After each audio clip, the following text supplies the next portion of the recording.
Oh, it's just awesome what she's done and just the way she's prepared herself. She's had some really great outings, so she's confident.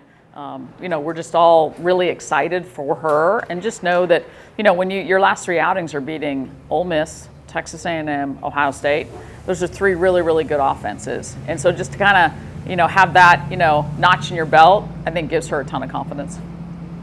How do you go about preparing for a player like Jordy Ball, who is not only, one of the best pitchers in the country, but also one of the best hitters in the country at this point? I think from a pitching standpoint, not that she and Carlin are the same pitcher, but, we've got an elite pitcher on our staff, and we get to face her every week. And so, that kind of gives you that sense of, I'm going to win a few battles, I'm going to lose a lot of battles. And I think the thing about facing somebody really good in the circle is understanding that you're not going to get it every time. But do you continue to problem solve? Do you continue to just process through your at-bats, keep communicating in the dugout, keep talking about what you're seeing, how you think you can get to her? So, we get to do that out here with Carlin all the time, and I think that helps us. Y'all did play this season, but it was so long ago. Did Yeah. you take anything from that at all, or not so much? It was the first game of the season. We had a bad news Bears inning that resulted in a lot of unearned runs. It's one of those games where if we don't have that inning, you're like, this could have gone 9, 10 innings. I mean, who knows how many, because, again, 2 great pitchers going at it. What I take away from that is just a ton of respect for who they are as a program and what a good team is coming in here, and the ability to see that up close and personal, even though it was a long time ago. How important is situational hitting, especially against a pitcher as talented as Jordy Ball? It's critical. I mean, and situational hitting in terms of, hey, can you take an at-bat to 8, 9, 10, 11 pitches? Can you just stay in there and keep battling and battling and battling and put enough balls in play consecutively that you have a chance to make something happen? Draw your walks when they come, get your hit by pitches when they come your way. I mean, every little thing matters.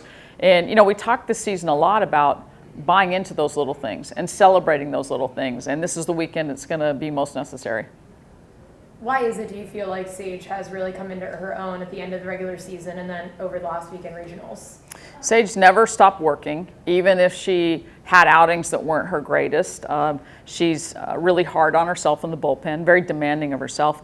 But I think what you've really seen her grow in this year is the mental game and an understanding that the physical is only part of it. It's when she can go out there and not try to force the physical to happen and just trust that I put in the work and I'm going to just let myself go and pitch.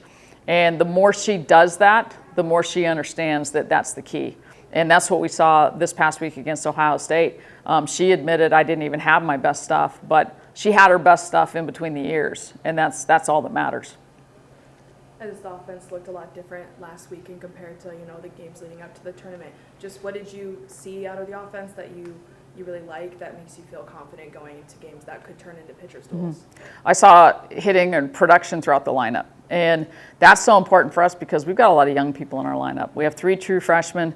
Might as well consider Gabby Leach a freshman, in terms of the number of reps she got last year. So, we kind of knew in the beginning of the season that putting these people in the lineup, it was going to take them some time, but we really felt like it would pay off. And I think that's what we started to see last weekend is just the failures are what you learn from. And they've been able to experience those failures, but they all have a get right back up and go mindset. And we're starting to see the fruition of that. There's been a lot of attention on Jordy this season, and rightly so, but Ava Cusack is having an incredible season too. Just what challenges does she present for you guys? They all present challenges. I mean, look at the home run numbers. They're one of the few teams in history to hit, more than 100 doubles and more than 100 home runs. So I think they're another lineup that, 1 through 9, everyone's going to present a challenge. We saw that the first game. They swing with a lot of confidence. They swing with a lot of conviction. But yeah, Ava Cusack, I mean, you look at the numbers from Wisconsin to Nebraska, they've done a great job with her as a hitter. What does it say about this program to just have a matchup like this with all the attention around it, primetime game, ESPN, just where this program is, the consistency of being in 3 supers in a row as well? I think it says, even more about just college softball. And every year you think it can't get any better, right? It can't get any more competitive. It can't draw any more attention. It can't be in the limelight any more than it is. And like you say, here we are. And so I think college softball is in an incredible place. I'm really proud of the program. You know, it's been 24 years. Here with my husband and I for 20, and then, you know, the last 4 years, me in this role, but it's not about us. It's about 24 years, and actually 30 years, because this program was around before us, of amazing young women to come through this program, amazing assistant coaches and staff members. It takes a village. It takes everybody, but really it's all about the players, and I hope our alums really just take a lot of pride when they watch us this weekend, and they just watch what softball has become at Tennessee, because they're the ones that started the legacy and tradition. What do you feel like the biggest difference you saw in the team's mentality the first weekend of postseason compared to the games leading up to it? I think we turned a page, and we didn't let the ups and downs of the season kind of linger with us. And, you know, every SEC coach is going to tell you that the key is, how does your team handle the grind of the SEC? You can let it beat you down, or you can let it be a set of experiences that are going to help you moving forward. And I think when we hit postseason, we understood that it's a clean slate, yet we have all these great experiences that we can draw from. And I think we did a really good job of separating that and kind of letting go of, you know, whatever burdens we may have carried individually and collectively from the regular season. Going back to that offense, just how satisfying was it to see it all kind of come together, come to fruition for all their hard work that they've been putting into that offense last weekend? I think the game Friday night was huge for us, just to kind of have that explosive type of game where you're just feeling good about your swings. Everybody in the lineup is barreling balls, and that's not going to happen every time. But I think that was huge for us to do that in an environment like that against quality pitching. You've known Rhonda for a Yeah. long time. Just, I guess, what's your friendship like, and what are you, not necessarily looking forward to playing her teams, but just looking forward to seeing her? Rhonda and I are very close, very close. She's one of my absolute best friends on the planet.